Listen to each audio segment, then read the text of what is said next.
بسم اللہ الرحمن الرحیم۔ ریاض میں ان انتظامات میں ہمارے 5 روز صرف ہو گئے اور چھٹے روز علی صبح ہم برائدہ جانے والے روڈ پر ہو لیے۔ یہ چاروں گاڑیاں میں نے عمر کے دیے ہوئے ٹریولرز چیک سے خریدی تھیں۔ سڑک کے زیر تعمیر ہونے اور لیفٹ ہینڈ ڈرائیونگ اور سڑک پر بائیں کی بجائے دائیں جانب ٹریفک چلنے کی وجہ سے ہم نے 370 کلومیٹر کا فاصلہ 7 گھنٹے میں طے کیا۔ ہماری ہمراہی عورتوں نے برقعے اوڑھ رکھے تھے اور ماہ سارے سفر کے دوران چرس پھونکتی رہی۔ ٹیلی ویژن اسٹیشن کے قریب ہی وہ گھر ہمیں جلد ہی مل گیا جہاں اورنگزیب ہمارا انتظار کر رہا تھا، کیونکہ ہماری روانگی کے وقت ہی عبدالحالق نے فون پر ہمارا اور ہماری روانگی کا بتا دیا تھا۔ گھر کے سارے کمرے ایئر کنڈیشنڈ تھے۔ ہم نے ایک ایک کمرے میں 2 ساتھیوں کو ٹھہرایا۔ میرے ساتھ کرنل مزمل تھا۔ اورنگزیب کو ہم نے برتنوں اور گھر کی دیگر چیزوں کی لسٹ بنا کر دے دی۔ 2 گھنٹے تک اورنگزیب نے ہمیں سارا سامان لا کر دے دیا۔ میں یہاں قارئین، خاص طور پر نوجوان نسل کی انفارمیشن کے لیے سعودی عرب کے متعلق اور وہاں کے حالات کے متعلق کچھ تحریر کر رہا ہوں۔ سعودی عرب پہلے سلطنت عثمانیہ کا ایک صوبہ تھا۔ سلطنت عثمانیہ کا خلیفہ ترکی میں رہتا تھا اور دارالخلافہ بھی ترکی ہی تھا، اور دنیا بھر کے تمام اسلامی ممالک خلافت عثمانیہ میں شامل تھے۔ برطانیہ، جس کی اس وقت حکومت آدھی دنیا پر تھی، مسلمانوں کی اس مرکزیت کو ختم کرنے کے در پہ تھا۔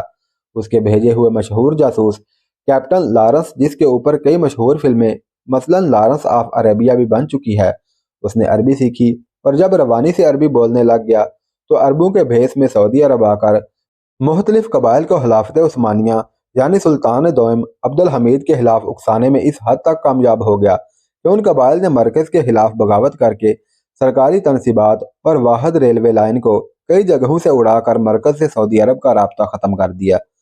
ترکی جو پہلی جنگ عظیم میں جرمنی کے ساتھ شامل تھا، شکست کھا کر اس حد تک کمزور ہو چکا تھا کہ سعودی عرب کا دفاع نہ کر سکا۔ سعودی عرب کا پہلا نام حجاز مقدس تھا۔ جس وقت یہ ترکی سے الگ ہوا تو اس کا نام سعودی عرب رکھا گیا۔ سارا عرب اس وقت قبائل میں بٹا ہوا تھا جو اقتدار کے حصول کے لیے آپس میں برسرے پیکار تھے۔ اس وقت کویت کا ایک مہم جو عبدالعزیز صرف 140 گھوڑ سواروں کے ساتھ عربیہ میں داخل ہوا، زلفی جو ریاض اور برائدہ کے درمیان ہے، اس کے قبیلے سے عبدالعزیز کی پہلی جنگ ہوئی اور قبیلے کے سردار کو ہلاک کر کے عبدالعزیز نے اس کی بیٹی سے شادی کر لی، اور پھر زلفی کے قبیلے کو بھی ساتھ ملا کر الراس، عگیزہ، المجموع کے قبائل کو یکے بعد دیگرے شکست دے کر ہر قبیلے کے سردار کی بیٹی یا بیوہ سے نکاح کرتا چلا گیا۔ شکست خوردہ قبیلے ان شادیوں کی وجہ سے عبدالعزیز کا ساتھ دیتے گئے۔ 5ویں شادی سے قبل وہ کسی بیوی کو بہانے سے طلاق دے دیتا اور یوں تھوڑے ہی عرصے میں وہ سارے سعودی عرب پر قابض ہو گیا۔ اپنے دوست اور رہبر عبدالوہاب کے کہنے پر اس نے سارے سعودیہ میں وہابیت کو رائج کیا اور ملک کو سعودی عرب کے نام سے نیا نام دیا۔ یہ وہ دور تھا جب سعودی عرب دنیا کے غریب ترین ممالک میں شمار ہوتا تھا اور حکومت کی تمام آمدنی حاجیوں اور عمرہ کرنے والے غیر ملکیوں سے خدمت کے نام پر ٹیکس کی وصولی سے ہوتی تھی۔ بحری قزاقی بھی ان دنوں عروج پر تھی اور ایران اپنے حاجیوں کی حفاظت کے لیے سالانہ 3 لاکھ ریال سعودی حکومت کو دیتا تھا۔ 1938 میں دمام میں امریکی کمپنی کے اشتراک سے کھدائی ہوئی اور تیل نکل آیا، یعنی سعودی عرب میں تیل 1938 میں دریافت ہوا۔ دنیا میں سب سے پہلے تیل دریافت کرنے والا ملک چین ہے۔ سعودی عرب میں تیل کی دریافت کے بعد یہ غریب ترین ملکوں میں شمار ہونے والا ملک دنیا کے امیر ترین ملکوں میں شامل ہونے لگا۔ شاہ عبدالعزیز کے 80 سے زیادہ لڑکے اور لگ بھگ 80 کی تعداد میں لڑکیاں تھیں۔ شاہ عبدالعزیز نے ایک قانون یہ بنایا کہ اس کی اولاد میں سے جو بھی بادشاہ بنے، اس کے بعد اس کی اولاد نہیں بلکہ اس کے بھائی کو بادشاہ بنایا جائے۔